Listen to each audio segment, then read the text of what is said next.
샬롬, 10월 17일 금요일 하나님 나라를 시작하는 말씀 묵상 시간입니다. 오늘 우리에게 주신 말씀은 역대하 27장 1절부터 28장 15절까지의 말씀입니다. 청년 누리의 남하종 형제가 말씀을 읽어 주시겠습니다. 하나님의 말씀을 경청하십시오. 요담이 왕위에 오를 때 나이가 25세라. 예루살렘에서 16년 동안 다스리니라. 그의 어머니의 이름은 여루사요 사독의 딸이더라.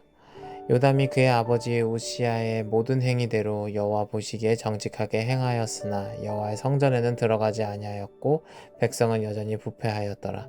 그가 여호와의 전 윗문을 건축하고 또 오벨 성벽을 많이 증축하고 유다 산중에 성읍을 건축하여 숲을 가운데에 견고한 진영들과 망대를 건축하고 암몬 자손의 왕과 더불어 싸워 그들을 이겼더니 그의 암몬 자손이 은 100달란트와 밀 만고르와 보리 만고르를 바쳤고 제2년과 제3년에도 암몬 자손이 그와 같이 바쳤더라.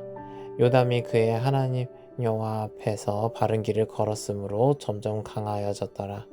요담의 남은 사적과 그의 모든 전쟁과 행위는 이스라엘과 유다 열왕기에 기록되니라. 요담이 왕위를 오를 때 나이가 25세요. 예루살렘에서 다스린 지 16년이라. 그가 그의 조상들과 함께 누움에 다윗성에 장사되고 그의 아들 아하스가 대신하여 왕이 되니라. 아하스가 왕위를 오를 때 나이가 20세라. 예루살렘에서 16년 동안 다스렸으나 그의 조상 다윗과 같지 아니하여 여호와 보시기에 정직하게 행하지 아니하고 이스라엘 왕들의 길을 향하여 바알들의 우상을 부어 만들고 또 흰놈의 아들 골짜기에서 분향하고 여호와께서 이스라엘 자손 앞에서 쫓아내신 이방 사람들의 가증한 일을 본받아 그의 자녀들을 불사르고 또 산당과 작은 산 위와 모든 푸른 나무 아래에서 제사를 드리며 분향하니라. 그러므로 그의 하나님 여호와께서 그를 아람 왕의 손에 넘기심에 그들이 쳐서 심히 많은 무리를 사로잡아 다메섹으로 갔으며 또 이스라엘 왕의 손에 넘기심에 그가 쳐서 크게 사륙하였으니 이는 그의 조상들의 하나님 여호와를 버렸습니다. 르말야의 아들 베가가 유다에서 하루 동안 용사 12만 명을 죽였으며 에브라임의 용사 시그리는 왕의 아들 마아세야와 국내 대신 아스리감과 총리 대신 엘가나를 죽였더라. 이스라엘 자손이 그들의 형제 중에서 그들의 아내와 자녀를 합하여 20만 명을 사로잡고 그들의 재물을 많이 노략하여 사마리아로 가져가니 그곳에서 여호와의 선지자가 있는데 이름은 오뎃이라. 그가 사마리아로 돌아오는 군대를 영접하고 그들에게 이르되 너희의 조상의 하나님 여호와께서 유다에게 진노하셨으므로 너희 손에서 넘기셨거늘 너희가 노기가 충천하여 사륙하고 이제 너희가 또 유다와 예루살렘 백성들을 압제하여 노예로 삼고자 생각하는도다. 그러나 너희는 너희의 하나님 여호와께 범죄함이 없느냐? 그런즉 너희는 내 말을 듣고 너희의 형제들 중에서 사로잡아온 포로를 놓아 돌아가게 하라. 여호와의 진노가 너희에게 임박하였으니라 한지라. 에브라임 자손의 우두머리 몇 사람 곧 요하난의 아들 아사랴와 무실레못의 아들 베레가와 살룸의 아들 여히스기야와 하들레의 아들 아마사가 일어나서 전장에서 돌아오는 자들을 막으며 그들에게 이르되 너희는 이 포로를 이리로 끌어들이지 못하리라. 너희가 행하는 일이 우리를 여호와께 허물이 있게 함이니 우리의 죄와 허물을 더하게 함이로다. 우리의 허물이 이미 커서 진노하심이 이스라엘에게 임박하였음이니라 하매 이에 무기를 가진 사람들이 포로와 노략한 물건들을 방백들과 온 회중 앞에 둘지라. 이 위에 이름이 기록된 자들이 일어나서 포로를 막고 노략하여 온 것들 중에서 옷을 가져다가 벗은 자들에게 입히며 신을 신기며 먹이고 마시게 하며 기름을 바르고 그의 약한 자들은 모두 나귀에 태워 데리고 종려나무 성 여리고에 이르러 그의 형제에게 돌려준 후 사마리아로 돌아갔더라. 오늘 본문은 요담과 그의 왕위를 이어받은 아들 아하스의 행적을 담고 있습니다.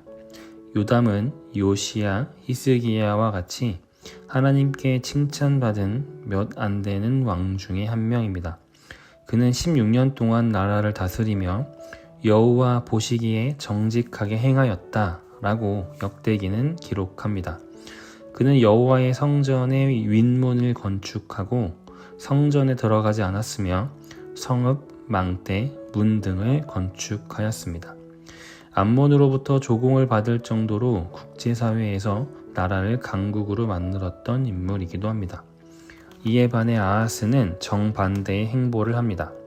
아하스는 아달랴 사후 요아스에 의해 정리됐던 바알 숭배의 신앙을 다시금 도입한 다른 측면으로서의 대단한 업적을 세웁니다.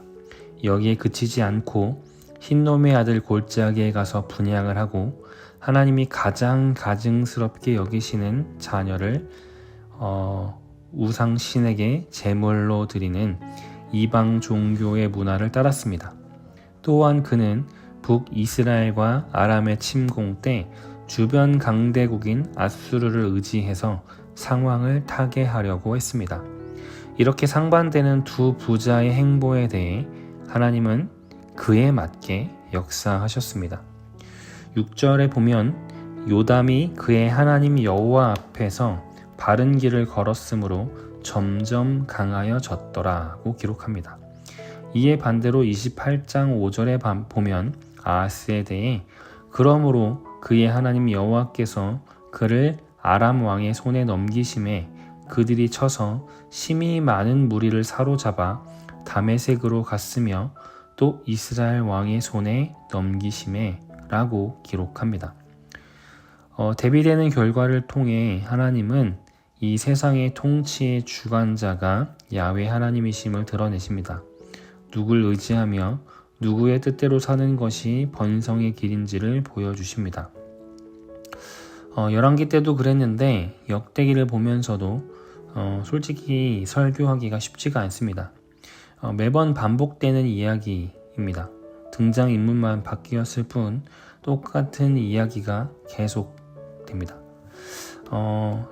성군인 아버지와 반대로 그 정반대로 걷는 이 아들의 모습, 반대로 패악한 아버지에게서 난 아들임에도 하나님 앞에서 신실한 삶을 산 아들, 이런 이야기들이 역대기에는 계속 반복됩니다. 그러면서 이 말씀들을 읽는데 문득 나온 저의 속마음은 이게 왜 안 될까?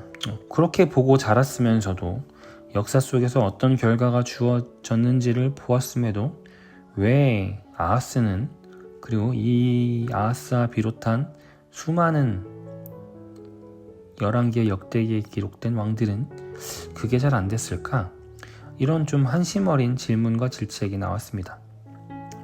그런데 이런 생각이 들 때 어디선가 제게 들려오는 음성이 있었습니다. 너라고는 다르더냐? 너희는 뭐 특별히 더 다르더냐? 이런 음성이었습니다.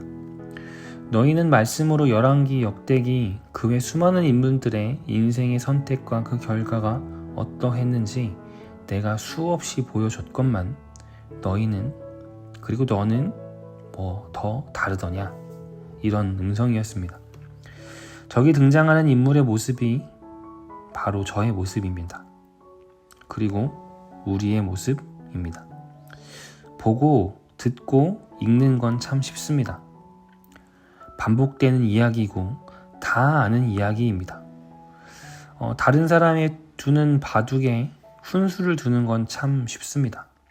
다른 사람의 인생은 오히려 한 발짝 건너뛰어서 제3자의 입장에서 보면 그 어떤 선택을 내려야 하는지의 그 선택과 결과가 너무나 쉽게 보입니다. 성경을 읽으면서 앞서 왜 저게 안 될까라는 마음과 생각이 든 제 마음, 그것이 바로 이런 생각과 마음에 기초합니다. 그런데 솔직히 이걸 내 삶으로 살아내는 건 참 어렵습니다. 어떤 분은 목사님 설교를 20년 넘게 들으니 이제는 목사님이 설교 도입부만 시작만 하셔도 어떤 내용을 하실지 다 예상이 간다. 이런 이야기를 종종 듣곤 합니다. 그런데 그 내용을 아는 것과 사는 것의 거리는 정말 멉니다. 어떤 행동이 어떤 결과를 낳는지 우린 이미 너무나 잘 알고 있습니다. 성경에서 말하는 오늘 이야기는 우리가 모르는 이야기가 아닙니다. 하나님을 따르면 그 길이 올바른 길이고 그것이 복된 길이다. 세상의 길을 쫓으면 그것은 멸망의 길이고 죄악의 길이다. 이 원리의 핵심 내용을 모르는 분은 우리 중에 아무도 없을 것입니다. 그런데 암 말고 그것을 삶으로 살아내는 것은 여전히 우리 모두에게 너무나 어려운 일입니다. 그래서 하나님은 우리에게 오늘 이렇게 물으십니다. 네가 아는 것 말고 너의 삶은 그래서 어디로 향하고 있느냐고 물으십니다.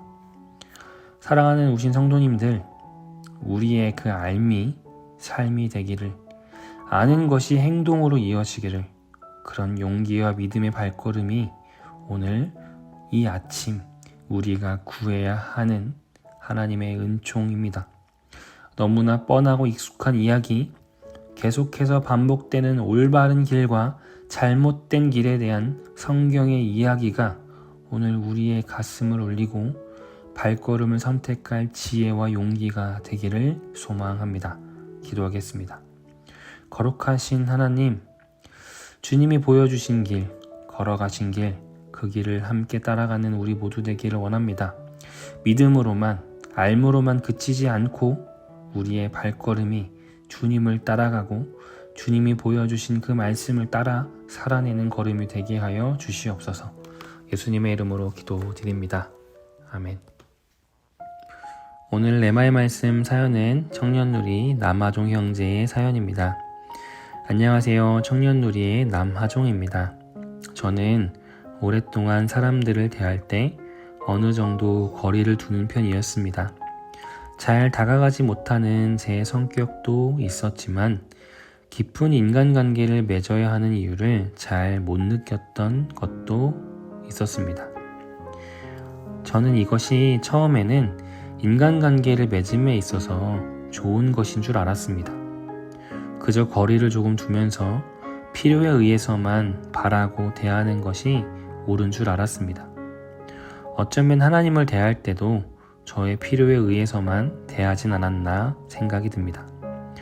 그런데 이번 여름 수련회 때 최정원 목사님의 설교를 통해 저의 생각이 깨지게 되었습니다.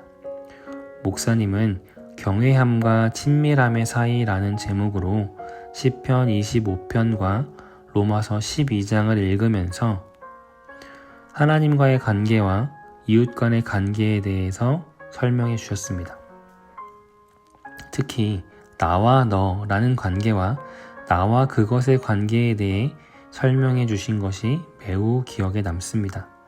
나와 너의 관계는 상대를 나와 동일한 인격으로 대하는 것이고 나와 그것의 관계는 상대를 나의 필요로만 채우는 존재로 대하는 것입니다.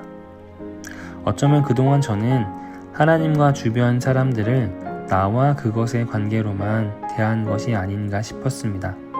하나님을 경외하고 존중한다는 것은 온전히 하나님을 바라보고 존재 자체를 인정하는 것이었습니다. 이웃 간의 관계도 필요에 의해서보다는 한 사람의 존재 자체를 인정하고 그 사람을 온전히 바라보는 것이라고 말씀해 주셨습니다. 이 말씀을 들은 이후 제 머릿속에 떠오르는 분이 있었습니다. 그리고 그분께 연락을 해서 많은 이야기를 나누고 스스로 반성을 하는 등의 시간을 갖게 되었습니다. 그분은 저에게 많은 사랑을 주셨는데 저는 그 사랑을 온전하게 되돌려드리지 못하고 그저 저만의 필요에 의해 그분에게 관계를 대한 것 같다. 이렇게 제 스스로를 돌아보지 못한 것에 대한 미안함과 그럼에도 나라는 존재를 받아주셨던 것에 대해 그분에게 감사함을 느끼고 그것을 표현했습니다. 저는 그래서 오늘도 하나님과의 관계, 그리고 다른 사람과의 관계를 대할 때 경외함과 존중으로 사랑하는 마음으로 나아가려고 다짐합니다. 우리 함께하는 우신 성도님들 역시 나와 너의 관계로 하나님을 대하시고 또 다른 사람들을 대하시는 모두 되시기를 소망합니다.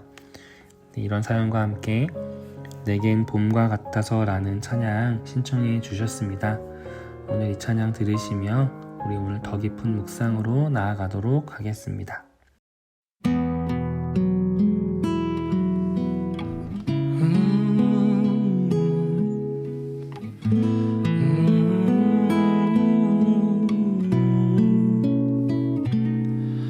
삶의 막막함 가운데 찾아오시는 그분의 손길이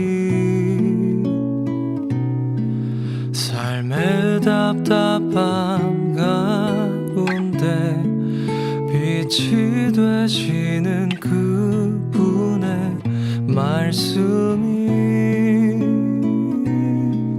내게 봄과 같아서 내게 생명을 주고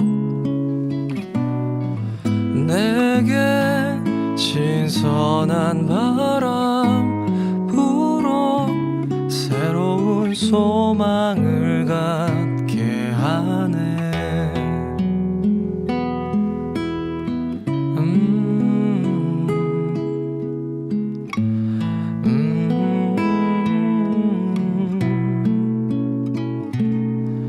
삶의 막막함 가운데 찾아오시는 그분의 손길이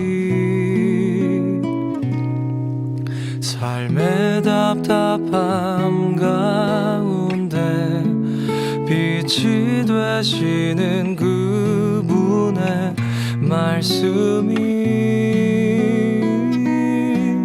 내게 봄과 같아서 내게 생명을 주고 내게 신선한 바람 불어 새로운 소망을 갖게 하네.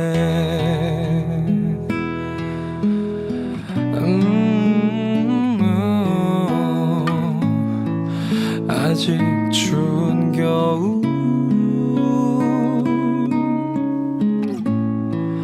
이해할 수 없는 일 여전히 많지만 내게 변함없이 다가와 말을 건네는 그분의 따뜻한 손길이